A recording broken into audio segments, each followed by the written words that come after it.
بسم اللہ الرحمن الرحیم۔ ہم بہت عرصے سے پاکستانی قوم کو آگاہ کر رہے ہیں کہ بھارت ایک بہت بڑی جنگ کی تیاری کر رہا ہے پاکستان کے خلاف۔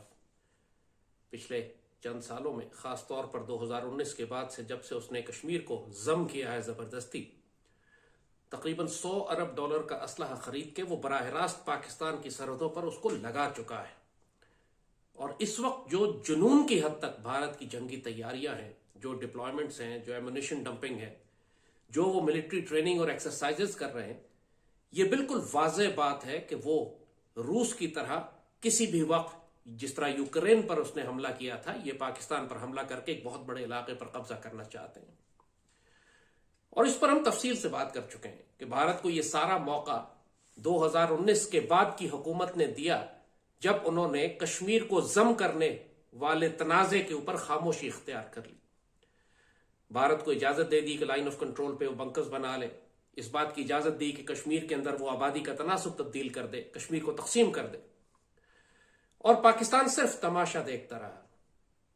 نتیجہ یہ ہوا کہ بھارت اب اس قدر سختی کے ساتھ اس نے پنجے گاڑ لیے ہیں کشمیر پہ کہ دوبارہ کشمیر کی تحریک آزادی کو زندہ کرنا ایک تقریباً ناممکن امر ہو چلا تھا۔ ایسے میں اللہ تعالیٰ کی جانب سے ایک غیبی مدد پاکستان کے لیے آ رہی ہے، اور اب یہ موقع ہے کہ پاکستان پچھلی ہونے والی غلطیوں کا کفارہ ادا کرے۔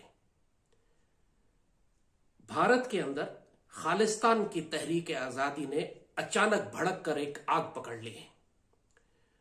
بہت طویل عرصے سے اس کے اوپر خالصتانی سکھ کام کر رہے تھے۔ پوری دنیا میں خالصتان ریفرنڈم ہو رہا تھا، لاکھوں کی تعداد میں سکھ جو بھارت سے باہر آباد ہیں وہ اس میں شامل تھے، ریفرنڈم کیا گیا، خالصتان کی آزادی کی ڈیمانڈ کی گئی۔ اور اب جب وہ ریفرنڈم مکمل ہو گیا ہے اور پوری دنیا سے سکھوں نے کہا ہے کہ وہ بھارت سے آزادی چاہتے ہیں اور خالصتان قائم کرنا چاہتے ہیں، تو اس کے بعد اب بھارتی پنجاب کے اندر مسلح سکھوں نے اپنی طاقت دکھانی شروع کر دی ہے، اور پوری بھارت کی ریاست میں، خاص طور پہ یہ مودی کی حکومت میں اور ہندوتوا زائنسٹ کے اندر ایک دہشت ہے۔ آپ محسوس کر سکتے ہیں کہ وہ ایک خوف کے عالم میں ہے کہ یہ کیا ہو رہا ہے، کیونکہ اس کا ایک ماضی ہے۔ جو سکھ ہیں، نہیں، ہندو بنیادی طور پہ ایک مارشل ریس نہیں ہے، ان میں بہت تھوڑے لوگ ہیں کہ جو مارشل ہوا کرتے تھے، زیادہ تر تو یہ دال خور، گھاس خور ہیں۔ سکھ بنیادی طور پر انڈین آرمی کی کٹنگ ایج ہیں، یعنی بھارتی تلوار جو ہے اس کی جو دھار ہے وہ سکھ ہے، اور اگر سکھوں میں بغاوت ہو جاتی ہے تو اس کے بعد بھارتی یونین بکھر کر رہ جائے گی۔ اور سکھوں میں بغاوتیں پچھلے 40-50 سال سے ہو رہی ہیں۔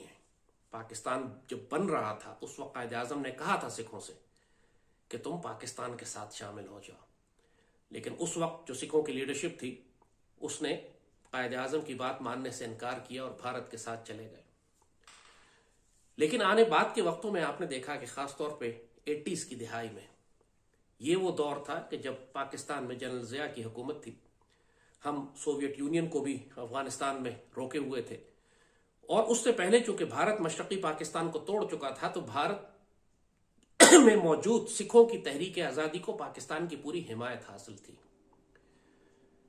پاکستان اس حد تک حمایت کر رہا تھا کشمیری سکھوں کی کہ بھارتی ریاست تقریباً منہدم ہونے پر آئی۔ 1980 کی دہائی میں مسلح سکھوں نے امرتسر میں گولڈن ٹیمپل پر قبضہ کر لیا تھا، وہ ان کی سب سے مقدس عبادت گاہ ہے، اور بھارتی فوج نے ایک بہت بڑا آپریشن کیا تھا سکھوں کے خلاف، جس کے نتیجے میں ہزاروں سکھ مارے بھی گئے تھے، اور جو بعد میں فسادات ہوئے پورے بھارت میں، اس میں مزید ہزاروں سکھوں کو بڑی بے دردی سے قتل کیا گیا۔ اس کا انتقام پھر سکھوں نے اس طرح لیا کہ اندرا گاندھی کو خود اس کے سکھ باڈی گارڈز نے قتل کر دیا، اور وہ تمام فوجی افسر، انڈین آرمی چیف اور وہ سارے جنرلز کے جو اس قتل عام میں شامل تھے، ان کو چن چن کے ان کے گھروں میں جا کر سکھوں نے قتل کیا۔ مگر اس کے بعد جنرل ضیاء کی شہادت کے بعد تحریک آزادی کشمیر کو بھی نقصان پہنچا، اور خالصتان کی تحریک آزادی کی تحریک کو بھی۔ بے نظیر اور نواز کی حکومتیں آتی رہیں، اور اس زمانے میں کسی نے سکھوں کی جو لسٹ پاکستان کے پاس تھی وہ ساری اٹھا کر کہا یہ جاتا ہے کہ بھارت کو دے دی، اور سکھ تحریک کو وہ اندر کچلنے میں کامیاب ہو گئے۔ اور 25-30 سال کے بعد اب سکھ دوبارہ منظم ہوئے ہیں،